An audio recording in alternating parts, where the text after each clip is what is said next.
जुन्नर शहरात श्री शिवछत्रपती शिवाजी महाराजांच्या स्मारकाजवळ जुन्नर आपटाळे रस्त्यालगत उंच लावलेल्या फ्लेक्सचं पाऊस आणि वाऱ्यामुळे 33 केव्हीच्या लाईनला घर्षण झाल्याने सायंकाळी 5:30 ते 6च्या दरम्यान मोठं शॉर्ट सर्किट झालं आणि एक नाही दोन नाही तर तब्बल 40 गावं अंधारात गेली। वीज वितरण कंपनीचे अधिकारी कर्मचारी यांनी तात्काळ फ्लेक्स खाली घेत लाईट लवकर सुरू करण्यासाठी प्रयत्न केले। जवळपास रात्री 8:30 ते 9 वाजता वीज पुरवठा सुरळीत करण्यात वीज वितरणाच्या कर्मचाऱ्यांना यश आले। सुदैवाने हे कोणाच्या जीवावर बेतलं नाही हे तितकंच महत्त्वाचं। नुकतंच जुन्नर शहरातील सामाजिक कार्यकर्ते अमित जाधव यांनी जुन्नर शहरात व जुन्नर शिवनेरी रोडवर लावण्यात आलेल्या फ्लेक्स बोर्डवर तात्काळ कारवाई करावी अशा आशयाचा रीतसर अर्ज 15 ऑक्टोबर 2022 रोजी जुन्नर नगरपालिका, सार्वजनिक बांधकाम विभाग आणि जुन्नर पोलीस स्टेशन यांच्याकडे केला होता आणि उपोषणाचा इशाराही दिला होता। तक्रार करूनही प्रशासनाने गांभीर्याने दखल न घेतल्याने फ्लेक्समुळे शॉर्ट सर्किट झाल्याची घटना घडली आणि मग प्रशासन खडबडून जागं झालं।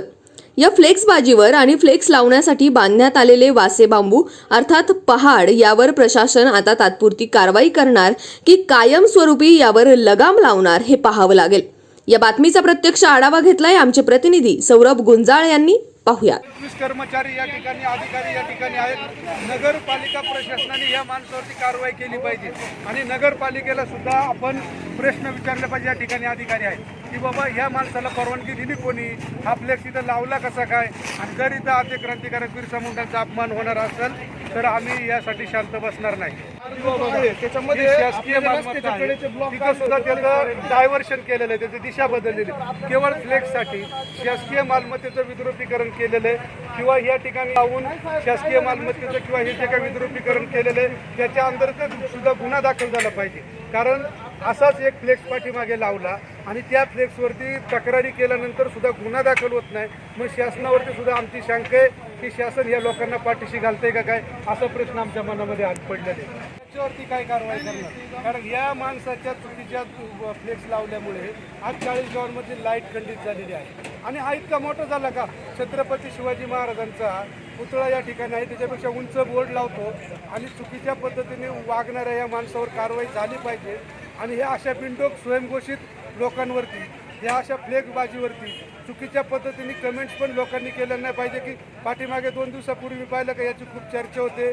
अहो ह्या अशा लोकांमुळं आज 40 गावं अंधारामध्ये आलेले आहेत। हा जो लावलेला फ्लेक्स दीपावलीच्या निमित्तानं आणि आद्य क्रांतिकारक तमाम देशातील जनतेचे आणि राज्यातील जनतेचे जे आमचे आद्य क्रांतिकारक आदिवासींचं भूषण आणि क्रांतीवीर बिरसा मुंडा यांची प्रतिमा या ठिकाणी आपल्याला पाहायला मिळालेली आहे। आणि म्हणून अशा पद्धतीनं अगदी छत्रपती शिवाजी महाराजांचा पुतळा आहे त्याच्यापेक्षाही उंचीचा बोर्ड लावलेला आहे।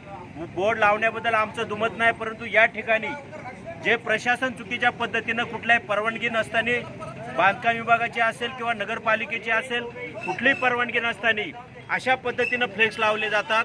आणि म्हणून आम्हाला प्रशासनावरती शंका आहे की आपलं याला सहमत आहे का, अशा पद्धतीनं विद्रुपीकरण शहरामध्ये होत आहे। या ठिकाणी पाहिलं तर आपण बघा, दिवा फोडला, हे शासनाची मालमत्ता आहे, तो दिवा फुटलेला आहे, त्याच्यानंतर त्याचं डायव्हर्शन केलेलं आहे।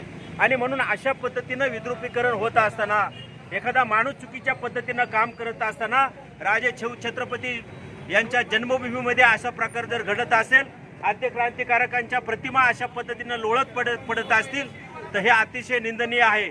म्हणून या घटनेचा प्रथमतः जाहीर मी निषेध करतो आणि संबंधित इसमावरती ज्यांनी हा फ्लेक्स लावला याच्यावरती प्रशासनाने तात्काळ गंभीर दखल घेऊन कायदेशीर गुन्हा दाखल केला पाहिजे। अन्यथा महाराष्ट्रातील तमाम आदिवासी समाज बांधव आज आद्य क्रांतिकारांच्या प्रतिमेचा या ठिकाणी आपण पाहताय कशा पद्धतीनं हा बोर्ड पडलेला आहे आणि म्हणून ही अतिशय निंदनीय बाब आहे।